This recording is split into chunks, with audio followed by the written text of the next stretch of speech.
Market Analisis 11 Januari 2023. Kita akan lihat sejenak dari berita apa saja yang menggerakkan market, dan sampai saat ini kelihatannya masih tetap sideways untuk beberapa market meskipun ada gejala kenaikan terutama untuk emas ataupun pasar saham.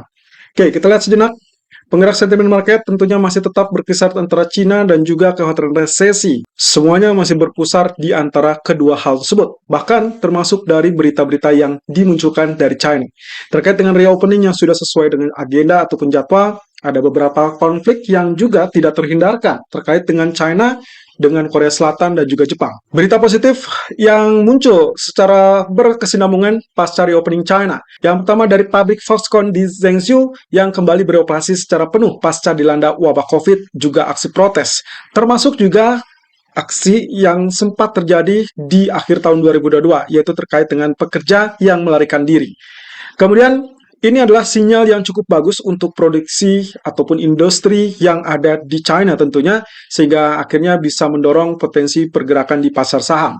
Kemudian juga dari yang kedua adalah perusahaan China yang akhirnya bisa melanjutkan untuk impor batubara asal Australia pasca dibuka kembali oleh pemerintah yang sempat melakukan pelarangan terkait dengan impor batubara Australia.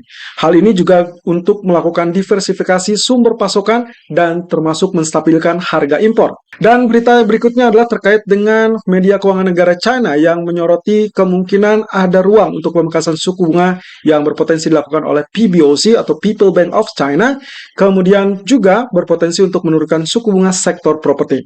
Penetapan suku bunga dari PBOC sendiri akan diumumkan tanggal 20 Januari untuk LPR 1 dan juga 5 tahun. Termasuk nanti di dalamnya adalah suntikan likuiditas tambahan menjelang libur Imlek. Ya, inilah berita-berita positif yang akan menunjang pergerakan saham Hang Seng dan juga ekuitas China. Kemudian dari Jepang, Sekretaris Kabinet Jepang berkomentar tentang upah dan juga tentang apa yang terjadi atau yang dilakukan oleh China. Sekretaris Kabinet Jepang Matsuno menyambut baik dari kebijakan perusahaan yang memutuskan untuk menaikkan upah. Hal ini juga sempat disampaikan oleh Perdana Menteri Jepang yang menginginkan kenaikan upah berkesinambungan setiap tahunnya untuk mendukung inflasi. Matsuno juga merespon penangguhan visa oleh China setelah memutuskan untuk menangguhkan pengajuan visa oleh warga negara Jepang untuk menuju atau memasuki China. Ya, hal tersebut dikaitkan dengan aksi yang dilakukan oleh Jepang sebelumnya karena mereka memberikan aturan tambahan atau aturan terkait dengan tes COVID untuk warga negara China yang ingin mengunjungi negaranya.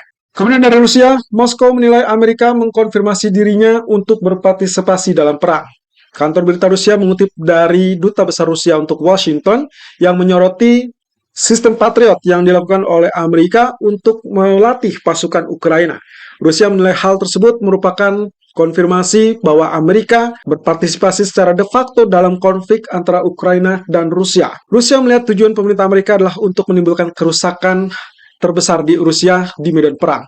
Hal tersebut menunjukkan resiko meningkatnya ketegangan tetap ada meskipun sampai saat ini kita belum melihat ketegangan yang cukup berarti atau signifikan. Kemudian dari data inventory yang meningkat, minyak akhirnya gagal rally setelah sebelumnya sempat bertahan di zona 75-76, namun kemudian sempat tergelincir kembali di zona 73. Dan pagi ini sempat tergelincir atau tertahan lebih tepatnya di zona 74. Data survei swasta menunjukkan adanya peningkatan yang cukup besar dibandingkan perkiraan penarikan. Dan data tersebut dirilis oleh American Petroleum Institute atau API, di mana mereka mensurvei terkait dengan fasilitas penyimpanan minyak dan juga perusahaan. Kemudian data berikutnya yang akan dinantikan adalah data dari pemerintah secara resmi yang akan dirilis nanti hari Rabu atau malam nanti. Dan data ini adalah berasal dari US Energy Information Administration atau EIA, berdasarkan data yang dirilis dari Departemen Energi dan lembaga pemerintah lainnya. Data kemungkinan akan berbeda dan kemungkinan data EIA inilah yang dianggap lebih akurat dan komprehensif dibandingkan survei swasta API. Dan terakhir, dari proyeksi JP Morgan kembali merilis proyeksi ataupun perkiraannya terkait dengan rilis data inflasi Amerika yang akan dimunculkan esok malam. Ya, JP Morgan merilis perkiraannya kurang lebih rata-rata diperkirakan mengalami penurunan. Jika terjadi penurunan di angka atau di bawah 6,4%, maka probability-nya adalah 20% sangat mungkin data inflasi tersebut turun di bawah ekspektasi. Dan sebagai reaksinya, maka S&P 500 akan berpotensi mengalami kenaikan sekitar 3-3,5%. Namun, jika ternyata data hanya berkisar di kisaran 6,4 sampai 6,6%, di mana angka ekspektasi adalah 6,5%, maka probability tersebut sangat memungkinkan atau jauh lebih memungkinkan, kurang lebih dengan 65% probability. Dan dengan demikian, S&P 500 diperkirakan akan mulai kenaikan sekitar 1,5 sampai 2%. Dan kalau memang ternyata data inflasi tersebut berada atau dirilis di angka di atas 6,6%, let's say mungkin 6,8 atau bahkan 7%, maka probability-nya agak sedikit tipis, yaitu 15%.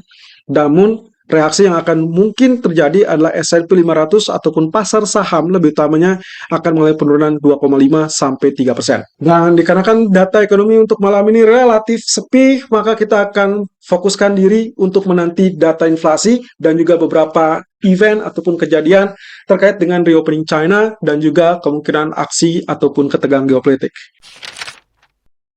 Dan beralih kepada outlook dari US Treasury Yield yang ternyata rebound. Kalau Anda lihat dari sisi candlestick, daily chart kemarin memang ditutup dengan kenaikan atau bullish candle. Namun kemudian yang menjadi pertanyaan adalah apakah dia sanggup untuk naik lebih lanjut apa tidak. Karena sesuai dengan perkiraan, kemarin itu adalah kenaikan terkait dengan pullback. Dan kita sampai saat ini melihatnya masih tetap tertahan di level tersebut. In case mungkin saja terjadinya adalah kurang lebih seperti ini, maka kita akan dapatkan kembali level ataupun pola yang dimungkinkan sebagai head and shoulder. Namun, hal tersebut akan bergantung dari penutupan hari ini. So far, memang kita lihat sedang dalam fase penurunan.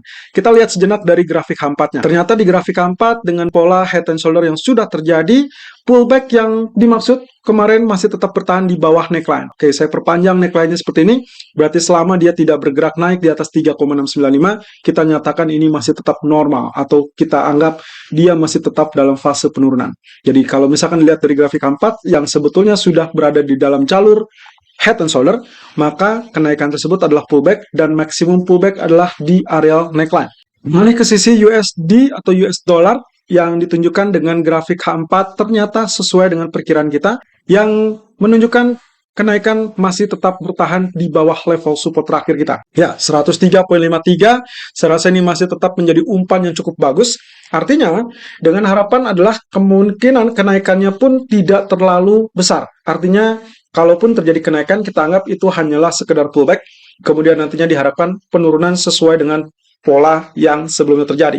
Artinya, kita berharap nantinya akan ada penurunan di bawah level support tersebut untuk melanjutkan pelemahannya. Nah, hal ini juga didukung dengan apa yang disampaikan oleh Powell tadi malam ternyata tidak mencerminkan atau bahkan tidak mengungkap sedikit pun tentang kebijakan moneter mereka. Jadi kita anggap kemungkinan market masih tetap terfokusnya adalah harapan terkait dengan data inflasi besok malam. Karena malam ini tidak ada, berarti otomatis semuanya murni kepada technical dan juga terkait dengan sentimen market yang tercipta sejak hari Jumat kemarin. Nah, sementara kalau kita lihat dari bagian daily chart, kita melihat posisinya juga sama, meskipun agak sedikit meragukannya adalah kemarin ditutup dengan candlestick doji. Ya, apapun itu, sebetulnya peluang yang paling memungkinkan secara teori adalah untuk kenaikan atau rebound dari US dollar. Tapi dikarenakan posisinya juga masih dalam fase tekanan, maka kemungkinan diharapkan yang paling dominan adalah dia tetap memuji area support. Dan hal tersebut berarti membuka kemungkinan untuk US dollar bergerak lebih rendah.